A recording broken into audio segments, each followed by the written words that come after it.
Okay students, तो चलिए देखिए 7.2 एक्सरसाइज का सेकंड क्वेश्चन करते हैं। इसमें कहा गया है find the coordinates of the points of trisection of the line segment joining this two points. देखिए इसका मतलब क्या है, पहले से इसको समझते हैं। देखिए इन दोनों पॉइंट्स को ज्वाइन करके मान लीजिए हमारे पास ये एक लाइन बन रही है, क्या है 4-1 एंड -2-3। इन दोनों पॉइंट्स को वही ए और बी लेट कर लेते हैं, ठीक है। अब इसको ट्राइसेक्ट किया गया, ट्राई मीन्स तीन, ट्राइसेक्शन यानी कि तीन इक्वल भागों में बांटना, तीन इक्वल पार्टीशंस करना, ठीक है। बाइसेक्ट का मतलब होता था दो, बाई मीन्स दो, ट्राई मीन्स उसी तरह से तीन, यानी कि तीन इक्वल टुकड़े करने हमें इसके।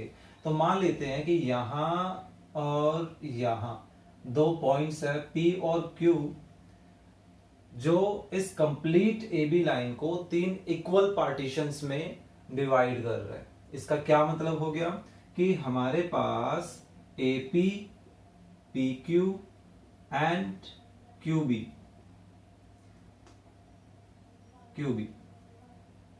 इन तीनों की लेंथ आपस में कैसी हो जाएगी, इक्वल हो जाएगी। सो ऐसे में अब हमें देखिए P और Q की वैल्यू फाइंड हो, यानी कि इनके कोऑर्डिनेट्स निकालने हैं, लेकिन हमें रेशियोज नहीं दिए गए, तो रेशियो हमें खुद यहाँ पर कंस्ट्रक्ट करने पड़ेंगे। तो अब क्योंकि यहाँ पर देखिए इन तीनों का डिस्टेंस इक्वल है, तो अगर हम पहले P कोऑर्डिनेट के रेशियोज फाइंड आउट करें, एक बार में एक पर काम करना पड़ेगा हमें, ठीक है। सो अब देखिए P के साथ कि P पॉइंट इस AB को किस रेशियो में डिवाइड कर रहा है, उसके रेशियो निकालने के लिए हमें AP और PB का रेशियो चाहिए, AP का PB के साथ, पूरे के साथ, है ना।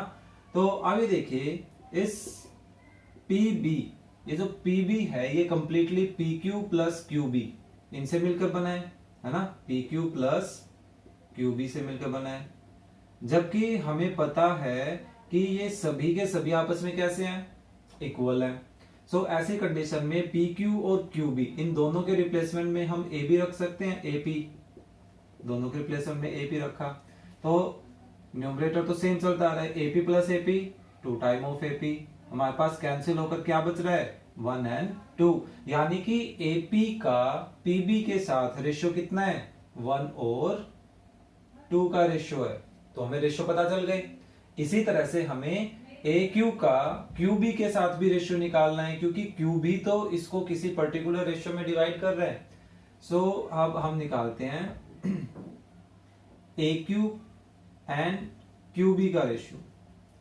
अब बात आती है भाई AQ देखिए AP प्लस PQ से बना हुआ है, सो AP प्लस PQ, ठीक है। नीचे QB सेम, आप किसी एक में कन्वर्ट कर लीजिए इन तीनों को, ठीक है। चलिए हम ऐसा कर लेते हैं, इस बार न्यूमरेटर वाले पोर्शन को चेंज कर लेते हैं QB की फॉर्म में, क्योंकि हमें पता है AP भी QB के इक्वल है, PQ भी QB के इक्वल है, ठीक है। सो QB प्लस QB, डिनोमिनेटर में ऑलरेडी एक QB है, कितने QB हो गए न्यूमरेटर में, 2 टाइम ऑफ QB, नीचे सिंगल टाइम है, ये कैंसिल हो गया। अब क्योंकि हमें रेशियो की फॉर्म में दिखाना है तो डिनोमिनेटर में भी 1 दिखाना पड़ेगा। तो अब हमारे पास AQ का QB के साथ रेशियो कितना आ गया, 2 और 1 का रेशियो आ गया, ठीक है। आप इसको सिंपल लैंग्वेज में ऐसे भी समझ सकते हैं, देखिए P ये तीनों क्योंकि इक्वल पार्टीशंस है, तो ऐसा मान लेते हैं 5 सेंटीमीटर इधर, 5 इधर, 5 इधर, ठीक है। या 5 भी नहीं, 5 का भी कैंसिलेशन कर देते हैं, एक एक यूनिट कंसीडर कर लेते हैं, 1 1 एंड 1। तो अब ये देखिए P के लेफ्ट में कितने यूनिट है, 1 यूनिट, P के राइट में कितने यूनिट है, 1 + 1 2 यूनिट, तो देखिए 1 और 2 का रेशियो हो गया। इसी तरह से Q के लेफ्ट में कितने हैं, 2 यूनिट्स हैं, PQ का और AP का, है ना। सो 2, और राइट में कितने हैं, 1 यूनिट, तो 2:1 का रेशियो बन गया, ठीक है। तो अब हमने क्या किया, हमारे रेशियोज फाइंड आउट कर लिए हैं। तो अब हम सेक्शन फॉर्मूले की हेल्प से P के और Q के कोऑर्डिनेट्स आराम से फाइंड आउट कर सकते हैं। तो अब यहाँ पर देखिए, अगर हम इसको कुछ डिनोट करना चाहते हैं कि A के कोऑर्डिनेट्स को हम x1 y1 डिनोट कर दें और B के कोऑर्डिनेट्स को x2 और y2, P के कोऑर्डिनेट्स को चलो हम स्मॉल एक्स वाई बोल देते हैं और Q के कोऑर्डिनेट्स को कैपिटल एक्स और कैपिटल वाई बोल देते हैं। डिनोट करने की जस्ट बात है। यहां पर हम ऐसा कर लेते हैं, देखिए M1 M2 and in ratios को बोल देते हैं N1 एंड N2।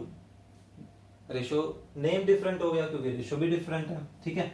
सो अब ऐसा करते हैं, देखिए पहले small x small y find out कर लेते हैं। So by section formula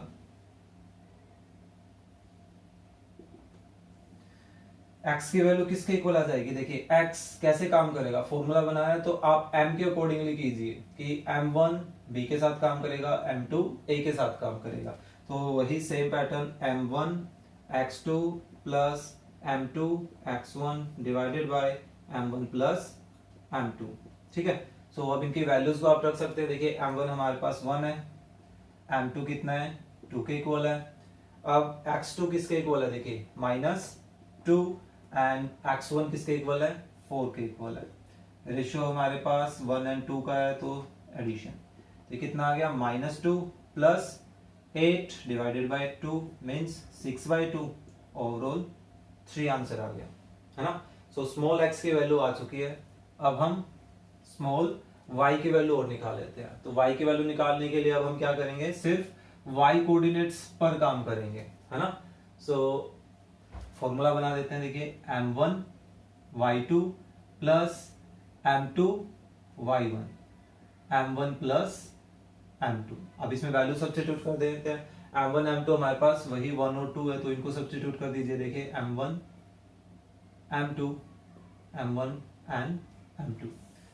y2 देखिए -3 है तो y2 -3 एंड y1 देखिए यहाँ कितने -1, सो इसकी वैल्यू यहाँ से -1।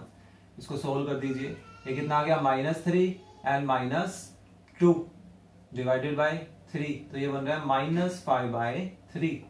तो ये अपना आ गया y कोऑर्डिनेट किसके, P पॉइंट के। तो आप बता सकते हैं देयरफॉर P क्या आ गया, x कोऑर्डिनेट था 3, ओके, और y कोऑर्डिनेट है -5/3। इसी तरह से हम अब capital x capital y find out कर लेते हैं। नाउ कैपिटल x किसके इक्वल हो जाएगा। अब इसके लिए देखिए रेशियोज n1 n2 है, तो जो m1 m2 थे उनकी रिप्लेसमेंट करनी है बस आपको n1 n2 के साथ, बाकी सब सेम। भाई n1 x2 plus n2 x1 divided by n1 plus n2, ठीक है, इस तरह से। सो अब इनकी वैल्यूज को रख लेते हैं। यहाँ पर n1 n2 रेशियो कितना है, 2 और 1 का रेशियो है, तो उसके अकॉर्डिंगली वैल्यूज सब्स्टिट्यूट कर दीजिए। 2 और 1 डिवाइडेड बाय 2 प्लस 1। x2 और x1 कितना है, x2 हमारे पास -2 के इक्वल है और x1 यहाँ 4 के इक्वल है। x2 -2 के इक्वल है और x1 4 के इक्वल है ना। ये वैल्यूज आ गई। तो अब यहाँ पे वैल्यूज सोल्व कर देते हैं। +4 डिवाइडेड बाय 3, ये तो 0/3 यानी कि 0 बन रहा है ना। इन द सेम वे अब y लेकर चलते हैं, n1 y2 plus n2 y1 divided by n1 plus n2। इनकी वैल्यू भी रख देते हैं। पहले n1 n2 सब्स्टिट्यूट कर देते हैं। 2 और 1 का रेशियो था, 2 + 1।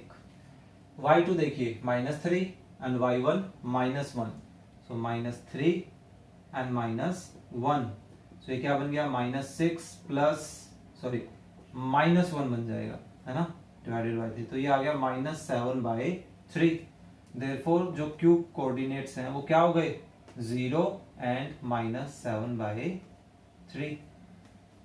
तो अब हम बता सकते हैं therefore the coordinates of the point which trisect this line segment by joining these 2 points क्या क्या है वो, 3 - 5/3 एंड 0 -7/3, ओके।